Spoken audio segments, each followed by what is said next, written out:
ሰላም እንዴት ናችሁ? እግዚአብሔር ይመስገን። ዛሬ ደግሞ እንደዚህ ቆንጆ አድርገን እንደዚህ ክፍትፍት ያለ ቆንጆ የሚጣፍጥ ማሽላን ተጠቅመን ጥሩ አድርገን የማሽላ ተቆራጭ ኬክ በቤታችን እናዘጋጃለን። እንግዲህ የተወሰኑ ግብአቶች ይሄ ማሽላ ዱቄት ይሄን ማሽላ እንግዲህ ገዝቼ አስፈጭቼው ነው። ከዚህ በፊትም የዩቲዩብ ቻናሌ ላይ ቆንጆ የሚጣፍጥ የማሽላ ጨጨብሳ ሰርቻለሁ። ግቡና ተመልከቱት። ሙዝ የበሰለ ቢሆን ይመረጣል። እንቁላል፣ ወተት እና የተለያዩ ማጣፈጫዎችን እንጠቀማለን። አሁን ሙዙን እናዘጋጅና በመዳጫ ዳጥ እናደርገዋለን።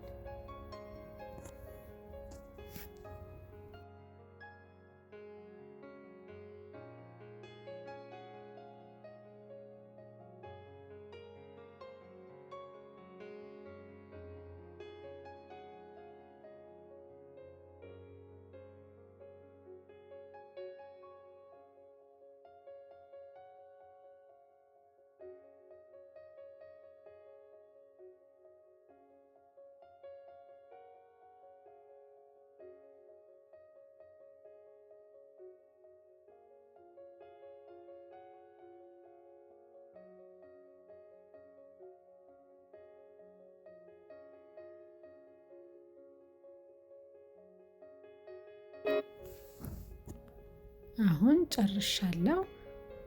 እንቁላሉን እንጨምራለን። እንቁላል የተጠቀምኩት 2 ነው።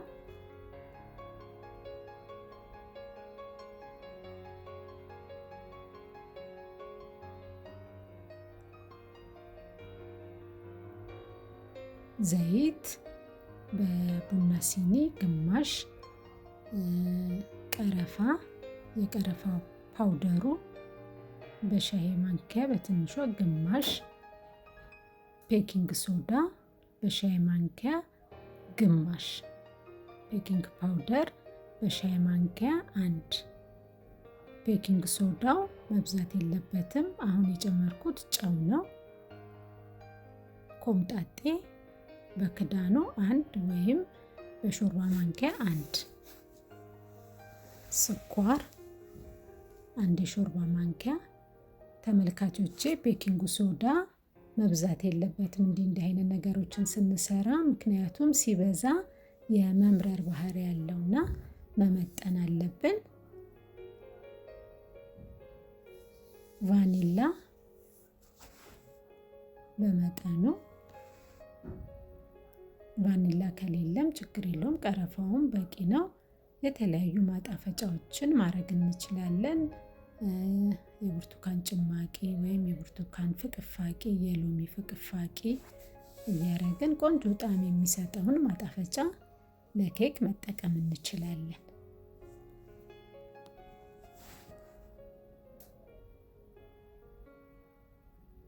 ሰሊጥ ቀይና ነጩን ይህንን አምሼ አሽቸዋለሁ። ታምሶ ሲታሽ ነው ቃናው የሚወጣው።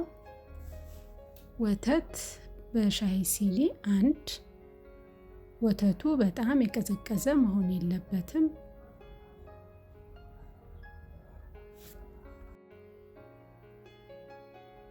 እንግዲህ የማሽላውን ዱቄት በዚህ ሻይ ሲኒ 2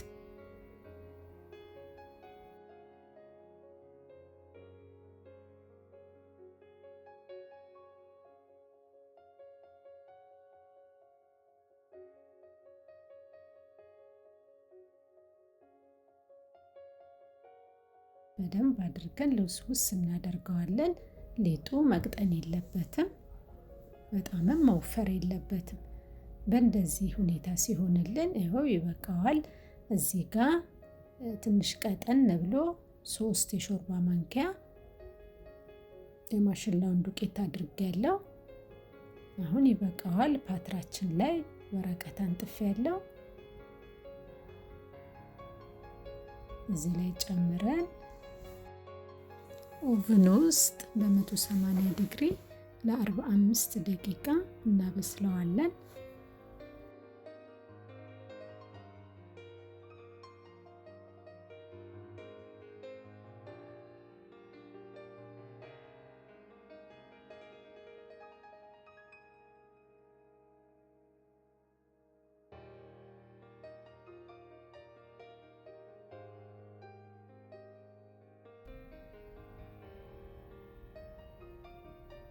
አሁን ጫን እናደርገዋለን ቦታ እንዲይዝልን ሊጡ።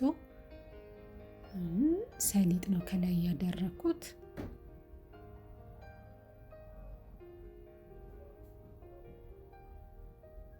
የተገረደፈ ኦቾሎኒ፣ አልመንድ የተለያዩ ነገሮችን ከላይ መጠቀም እንችላለን። አሁን ይሄንን ኦቨን ውስጥ አብስለን እንመለሳለን። ይሄው ይሄንን ይመስላል። ዋው ቆንጆ ነው የሆነው። እንግዲህ ይሄንን ይመስላል ተመልካቾቼ። አሁን እንቆርሰዋለን። ይብረድና ይሄው ቂጡም ከለሩ ቆንጆ ነው የሆነው።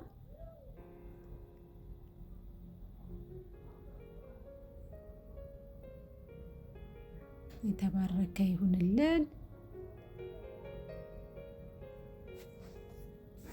ዋው ዋው ቆንጆ ነው የሆነው በጣም ይሄው ክፍትፍት ብሎ ደስ ሲል ሽታውም ልዩ ነው።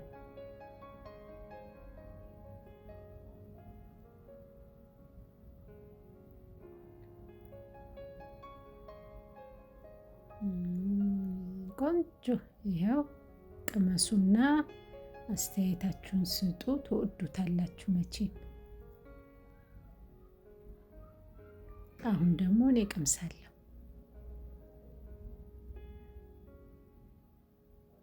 ዋው ዋው ዋው በጣም ልዩ ነው። በጣም ነው የሚጣፍጠው። እንግዲህ ተመልካቾቼ የማሽላ እንግዲህ ዘርፈ ብዙ የጤና ጥቅም ነው ያለው።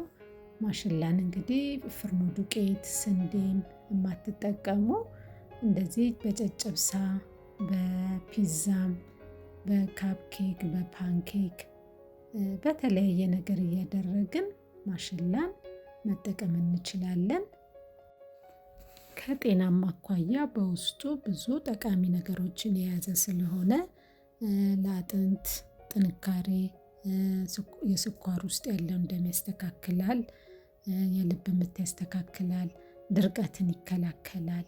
ስለዚህ በቤታችን እንዲቀላል አድርገን ለልጆቻችንም ለቡና ቁርስ፣ ለሻይ ቁርስ እያደረግን መስራት እንችላለን። ተመልካቾቼ ስለተከታተላችሁኝ ከልብ ነው የማመሰግነው። መልካም ቀን፣ ቀናችሁ ይባረክ።